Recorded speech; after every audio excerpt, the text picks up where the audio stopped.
Geno, less than a month ago, you guys, lost to Marquette on the road in a game where you said the fatigue of the season really, had caught up to you guys. To have this, dominant wire-to-wire, victory over that same opponent today, and just how re-energized you guys have looked over these last two games. Just how different of a spot is your team in now than it was at that point in February when you lost to Marquette?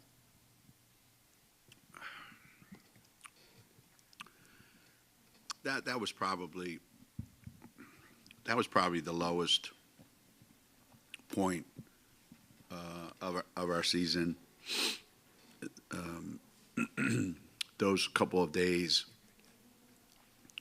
leading up to the Marquette game, you could see, it was difficult. The energy level that we normally have, and it starts with Nika. And she didn't have it. So those 2 days leading up to Marquette, Monday and Tuesday, there wasn't that normal fire in her, and the rest of the team, they felt it as well. And when the game got off to a pretty good start for us, and we thought, well, hopefully this will be an easy game and we won't have to grind it out and play 40 minutes of, physical basketball after what we'd just been through with South Carolina. And when the game turned into that, I think we were shot. But that's on the road in February. So there's games in February, there's games in January, and then there's games in March. And, I don't get too excited about games in February. I worry more about, are we getting better so that we can be really good in March? And that's kind of been the philosophy around here for a lot of years. We put together a schedule that'll guarantee that we lose, and some years, we don't. But it's not because, we didn't schedule teams to lose. So you get to March, it's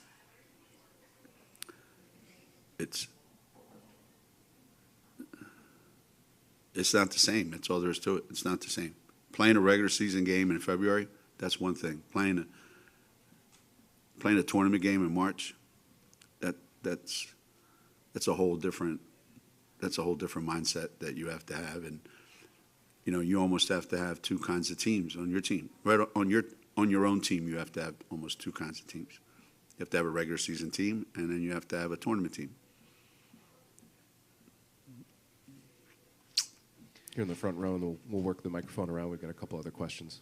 Hey, Coach. T. Baker with the Next. Good to see you today.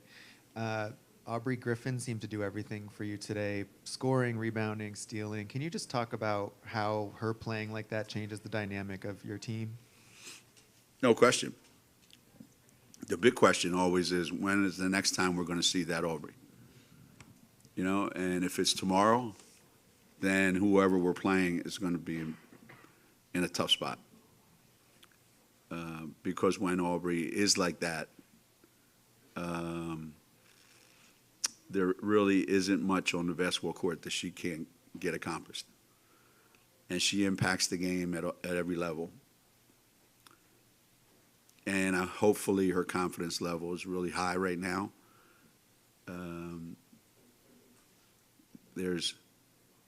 I haven't talked to her about this specifically, but sometimes, when you have alternatives, and the kid knows, hey, look, if I struggle a little bit, I can come out, get my bearings, and then go back in. Whereas when we didn't have any options, she's out there on an island playing poorly, and it just gets worse and worse and worse.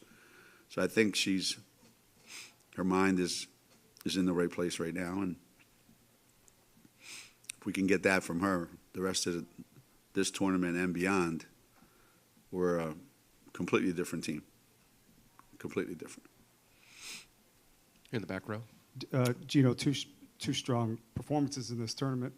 It was just 6 days ago when you seemed to have some pretty deep concern for where things were headed, and some criticism of yourself, of your staff, of your team in general.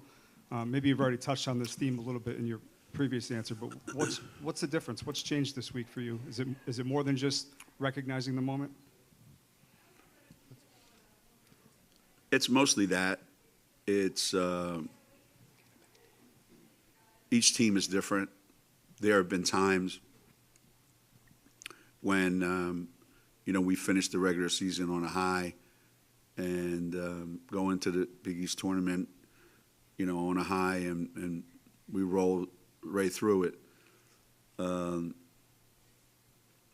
I thought this past Monday, I guess I just needed to vent that I was tired of using the excuse of being tired, that the team was tired, that we're mentally fatigued, and we're physically fatigued, and we play too many minutes, and this and that. And I wanted to get that out there for the team so that's it. That's the last time we're discussing that. That's the last time we're using that. And practices, even though we didn't have many of them, practices were a little bit different leading up to this tournament. We may have been guilty early, throughout the season, in that we're treating them like they're fragile, because they are. Every time somebody falls down at practice, you start to go, oh boy, there goes another one. I think after the Xavier game, when we took a couple of days off, and when we came back, it was like, it's back to the old days. Go under the mattresses. All the way here on the left. Back to the old days. Geno, a double-double for Nika, 400 career assists today. We always know how tough you are on your point guards, but how tough is Nika on you? How tough is she on me? Not as much as freshman year and last year. I think them coming in on the bubble year was really, really difficult for everybody. And I can be tough on her because she wants that. She appreciates that. She responds to that. She is confident enough in who she is to tell me exactly where she is relative to me. This is what I think, she says. And I like our point guards to be like that, because it's supposed to be a collaboration. It's not supposed to be, I say this, you do that. It's supposed to be, this is what I want. Now you tell me how you're going to get it, and then you're going to tell me why you didn't get it or what we need to do different to get it. Not just say, yes, yes, coach, yes, coach, yes, coach, yes, coach. She's not that. And I appreciate that about her. And each day she's becoming a little bit easier to coach. She's less hard on herself. So I've really enjoyed this year with Nika, and I hope we have a long run in the NCAA tournament, because she's a feisty kid who never wants to stop fighting. She never wants to stop competing. She didn't have to have an offensive foul on that kid today underneath the basket. She already had the layup. But that was a classic Shea Ralph move. Drive here, I could just shoot a layup, but you know what? It won't be as much fun unless I whack this kid. There's just some people are like that. What can I tell you? Dom over here on the left. With all these qualities that you've talked about with Nika and the difference between March and other months, other games, is she maybe uniquely built for this? Is she made for that difference between March and the rest of the season? Some people are. Some people are.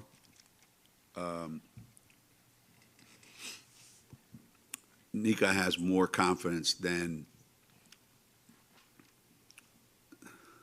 game. Like there's things that she thinks she can do on the basketball court that she can't do. But she doesn't know that and doesn't care. So her confidence level is I can do anything on that basketball court. And the bigger the game, the bigger the moment, the more pressure, doesn't faze her one bit.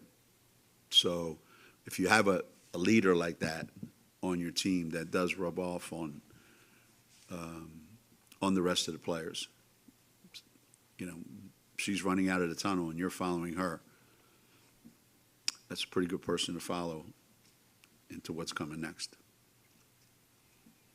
Coach, you guys almost scored more in the paint today than Marquette did in total, and you had another dominant game in the paint yesterday. When you think about how much players are sticking to Lou Lopez, Shanae closer on the three-point line, other players in general, how important is it for your team to continue this dominance heading into March? Well, we need one or the other, preferably both, right? So we either have to be a terrific three-point shooting team like we were in November. I think we were number one in the country for the longest time, November, December. I can't imagine we're still there now. And I said that we have to score more in the lane or it's going to catch up to us. And I think they're both related in a way that the threat of us scoring in the lane gives us more threes. And scoring in the lane allows us to play any way we want, actually, because not every shot that Lou or AZ or Nika or anybody else takes now is life and death. We're going to get that rebound. We're going to get a bucket and a foul. So it just cleans up a lot of stuff when, and I explained it to the players, you know, everybody always talks about how important guards are in basketball, including me. You know, I always say you can always play with 5 guards, but you can't play with 5 post players, right? And you see around the world, you know, the game is changing and people are playing more with, you know, players that don't have a position. But at the same time, the game, as it's played here in college, still, you have to have a tremendous presence in the lane at both ends of the floor. And today, that's exactly what we did. We didn't let them have anything in the lane like they had the first 2 times they played us. And we got whatever we wanted in the lane against them. So when you're doing that to people, it's kind of demoralizing a little bit, you know, because they don't want to have to go in there and trap and leave AZ and Lou open. So it was just an all-around great performance by, you know, Aubrey, Leah, and Dorka especially, the 3 of them. They were terrific. Yeah, we got time for 3 more. We got back row and then 1 each in the front. We're going to let them go. Geno, could you just talk about the defensive intensity of your team? Block shots, steals, they really, the last couple of days have been on point.